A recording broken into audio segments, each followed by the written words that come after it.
This is a story about Henry, based on the railway series by the Reverend W. Awdry, and read aloud by me, Michael Angelis.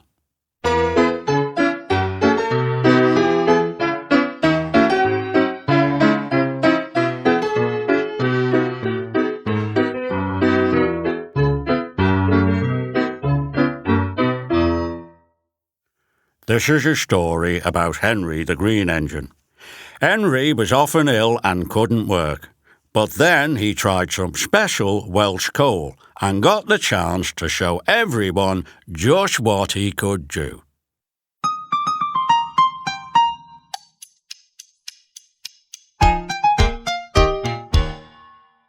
Henry was a big engine. Sometimes he could pull trains, but sometimes he felt too weak and had to stay in the yard. One morning, Henry was feeling very sorry for himself. "I suffer dreadfully and no one cares," he said. "Rubbish, Henry," snorted James. "You don't work hard enough." The Fat Controller spoke to Henry. "You're too expensive, Henry," he said. "You have had lots of new parts and a new coat of paint, but they have done you no good. If we can't make you better, we will have to get another engine instead of you." This made Henry, his driver, and his fireman very sad. The Fat Controller was waiting when Henry came to the platform.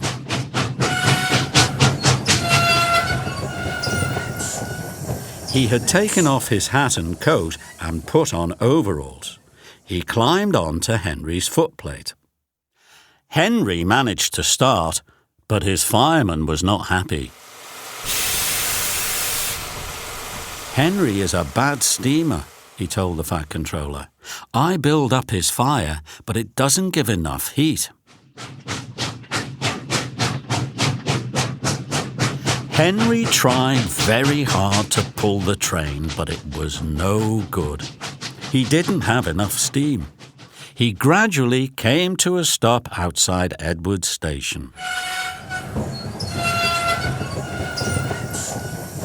"Oh dear," thought Henry. "Now I shall be sent away.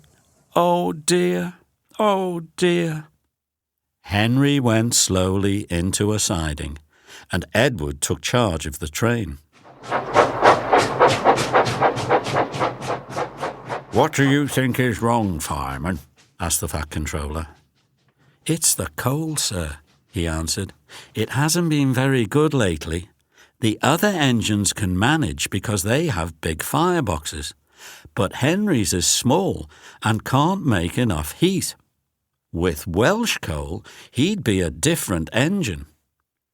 "It's expensive," said the Fat Controller. "But Henry must have a fair chance. I'll send James to fetch some."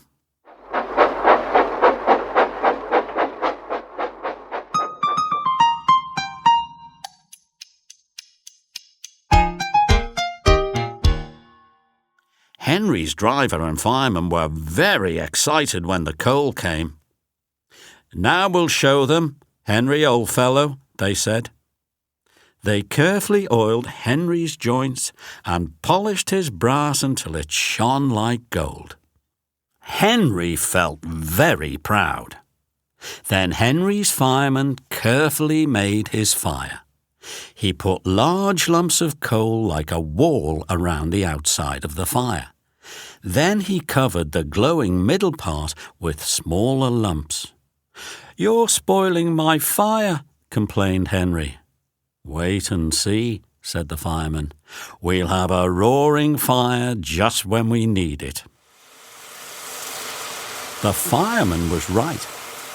When Henry reached the platform, the water was boiling nicely, and he had to let off steam. Wheesh! "How are you, Henry?" asked the Fat Controller. "Beep, beep, beep," whistled Henry. "I feel fine." "Do you have a good fire, driver?" the Fat Controller asked. "Never better, sir, and plenty of steam," he replied. Henry was impatient. He wanted to set off. "No record breaking," warned the Fat Controller. "Don't push him too hard, driver." "Henry won't need pushing, sir," the driver replied. "I'll have to hold him back." Henry had a lovely day. He had never felt so well in his life. He wanted to go fast, but his driver wouldn't let him. "Steady, old fellow," he said. "There's plenty of time." But still, Henry went quite fast, and they arrived at the station early. Thomas puffed in.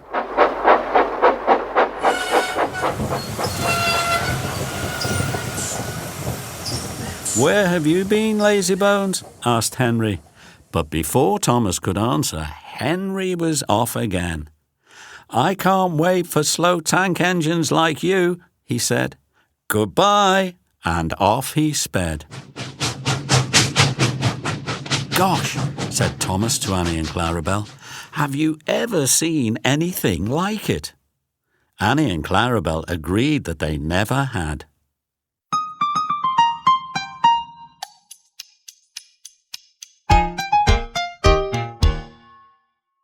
Henry was very happy. With his new Welsh coal, he could work as hard as the other engines. Then one day, Henry had a crash, and the Fat Controller sent him to be mended. Workmen gave Henry a brand new shape and a bigger firebox, so he wouldn't need special coal anymore. Now Henry is so splendid and strong, he sometimes pulls the express. "Peep, peep, pip, pip, peep," whistles Henry happily.